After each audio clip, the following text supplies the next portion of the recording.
This past week here in Boston, it's been raining cats and dogs, and with the average life expectancy of the household pet going up these days, you could even say that old dogs have been falling from up in the air. Huh? You see what I did there? Okay, fine, that was a bit of a stretch. But this is movie night.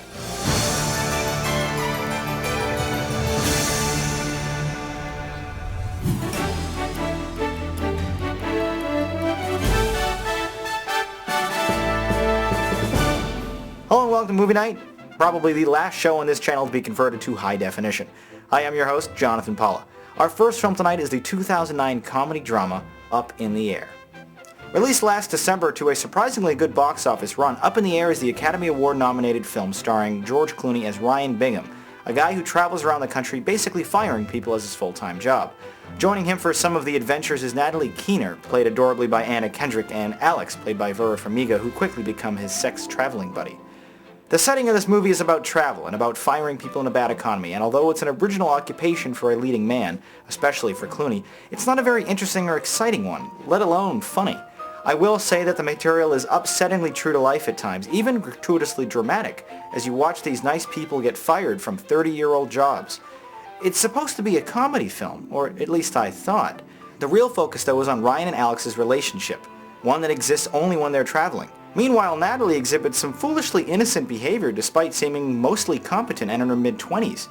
Kendrick, however, does an absolutely astounding job of bringing this character to life, and quickly becomes a scene stealer in almost every scene she's in. Frankly, all of the actors were absolutely fantastic in this film, really delivering a wide array of specific emotional responses onto the viewer. I happened to see Up in the Air before the Oscar nominations were announced, and frankly, George Clooney's Best Actor nod came of no surprise. This is easily one of his best and most delicate performances that he's turned in years. And despite her, let's say, advanced age, Farmiga is beautiful and absolutely convincing in the role of the sexy mistress type that she plays in the film. While the romantic plotline of this film is the glue that holds the movie together, it relies far too heavily on a third-act twist that frankly I saw coming from the first minutes of the film. The movie is no worse for this bout of unoriginal predictability, but as a result, it isn't anything special either. Very well written and even better acted and directed, Up in the Air is a refreshing and realistic movie that sparks some very insightful, introspective thought with the viewer, as we experience the world through the traveling eyes of workaholic Ryan. Sadly though, when the credits roll, the only lesson learned here is that friendships and time are valuable. A worthy lesson, sure, but it wasn't anything special. It's well made, but I'm afraid I didn't find anything truly remarkable about this film besides the writing and the acting. And unfortunately, that doesn't always translate into a great film. Well, that's what I thought about the movie Up in the Air. Now let's see what you guys had to say about it in the YouTube comments. Super and Fiend wrote, I really enjoyed this movie. I liked the idea of it and I liked the main characters. This is one of the better movies I've watched this year. I give it an 8 out of 10. Sweet Kiss 00X3 wrote, wonderful movie as you saw Clooney's character go through his own struggle while helping out co-star Anna Kendrick with hers. Wonderful breakout performance by Kendrick, 8 out of 10. Alright, now let's take Up in the Air and see how it does in the Rate-O-Matic. A cool and a great. And as I mentioned, this is a very well-made movie, but I would hesitate to call it a great, and as such, I scored it just below there with a 7. Scoring this movie slightly higher and more so than I would have predicted, you guys praised the acting and writing as well, scoring it an 8. Well, from this Academy Award loser to another loser of a different sort, let's check out the Disney family comedy from last year, Old Dogs. Starring John Travolta and Robin Williams as lifelong friends and business partners, Old Dogs is the story of Charlie Reed and Dan Rayburn, two successful New York businessmen who are about to land a major deal with a Japanese corporation. And then comes the start plot. One day an old fling from Dan's past re-emerges with a big surprise. He's apparently the father to her two bastard twins. After some not-so-hilarious circumstances force both the mother and the only other caregiver out of the picture, Dan finds himself as the unwitting babysitter of his own children for 2 weeks, in the middle of this huge business deal. And then like any good Disney film, the hilarity ensues for the entire middle act of the movie, with one hilarious contrived plot device after another. Dan accidentally sets fire to a children's campground? Hilarious. The kids accidentally get Dan and Charlie's medicine mixed up, resulting in some unfortunate side effects in a public setting? Hilarious. Dan gets locked in a crazy spray-on tanning booth for too long and comes out looking like an Oompa Loompa? Hilarious. A poorly conceived breaking and entering into the Burlington, Vermont Zoo that ends up with our heroes in the gorilla pen? Hilarious. Charlie and Dan make some vague reference to being soulmates and another adult mistakes them for being homosexuals? Hilarious. But let's be honest here, this is a live-action Disney family comedy with Robin Williams. It's pretty much exactly what we all expected. In some scenes, actually exceeding my expectations, specifically the first 20 minutes of the film, which were surprisingly fresh and laugh-out-loud funny for a few moments. But once the movie settled into its old and busted surprise, you're a dad plotline, things really slowed down. Predictable, unfunny, pointless, and poorly written are all fine adjectives for this film. But the one adjective that stood out, and the one that upset me the most, is unbelievable.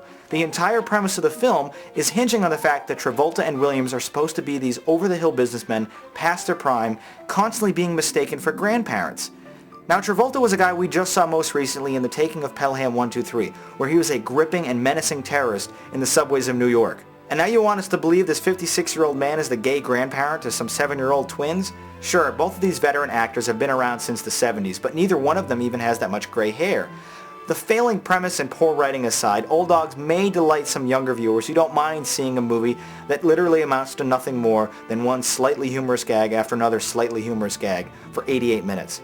And on a sadder and slightly more interesting note, although released over a full year after his untimely death, Old Dogs does feature a brief, posthumous appearance by the late Bernie Mac, playing a charismatic puppeteer and entertainer. Although it's far from Bernie's best work, it was nice to see him one last time on the silver screen. Anyway, that's what I thought about the movie Old Dogs. Now let's see what you guys had to say in the YouTube comments. Adino64 wrote, "Funny and exciting for a family movie, but the plot seemed like it had been used before too many times, and I felt like I'd already seen all the good jokes in the trailer. 6 out of 10. Christopher Kemp wrote, "All the funny parts were shown in the trailers. The plot is pretty boring, and it was hard to watch the whole thing. 4 out of 10. Okay, so it's obvious that no one really loved this film, but let's see how Old Dogs did on the Rate-O-Matic. A 4 and a 6. As crummy and as terrible as I thought this movie was, there were a few parts that genuinely made me laugh out loud. And it kind of redeemed itself for me. I had to score it a meh. You guys, on the other hand, were a little bit more forgiving, obviously swayed by the few good parts of the movie to overlook the many bad parts. You guys scored it a good." Well, that does it for this week's episode of Movie Night. Now let's take a look forward at some of Hollywood's latest releases with some tweet critiques.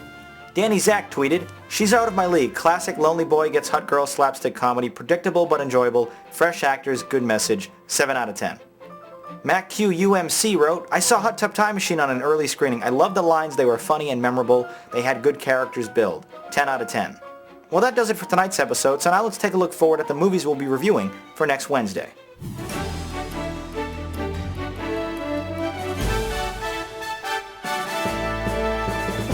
The Men Who Stare at Goats is the other George Clooney comedy released in 2009, and it's brand new on DVD this week. And our second film next episode is the original car racing movie in the 4-part Fast and the Furious series, the original The Fast and the Furious. I'm planning to watch all 4 of these movies later this weekend, and I figured, might as well review the first one for movie night. Anyway, I hope you get a chance to buy, rent, or download these movies before next week's episode, as I look forward to hearing what you have to say in the comments below. Until then, once again, my name is Jonathan Paula. Thanks for watching Movie Night.